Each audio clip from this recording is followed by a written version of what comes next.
আপনি মেনশন করেছেন আপনার বক্তব্যে যে ফ্রেজাইল ইকোনমি রিবিল্ড করবেন, আপনি মেনশন করেছেন সিকিউরিটি এবং রিফর্ম আপনার প্রায়োরিটি। আমাকে যদি বলেন যে বিগত অথরিটেরিয়ান রুলে আমরা দেখেছি যে বাংলাদেশের অর্থনৈতিক সেক্টরটা কিভাবে লুটপাট হয়েছে, কিভাবে অলিগার্কি তৈরি হয়েছে। আপনার ইকোনমিক রিবিল্ডিং প্রসেসের মধ্যে এই যে ধনী শ্রেণী তৈরি করা হয়েছে, একটা অলিগার্কি শ্রেণী তৈরি করা হয়েছে, মানি লন্ডার করা হয়েছে, এ ব্যাপারে আপনি কী ধরনের পদক্ষেপ নেবেন যদি একটু সংক্ষেপে এক্সপ্লেইন করতেন। Thank you so much. আপনি যদি আমাদের ম্যানিফেস্টো বা ইশতেহার দেখেন, সেখানে এই প্রশ্নের উত্তরগুলো সম্পূর্ণ সুন্দরভাবে আপনি পাবেন।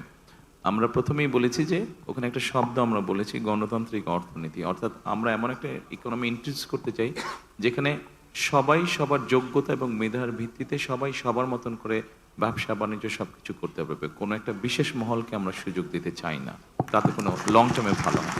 ধন্যবাদ। Thank you so much. I want to conclude today's this session. Thank you. সকলে ভালো থাকবেন।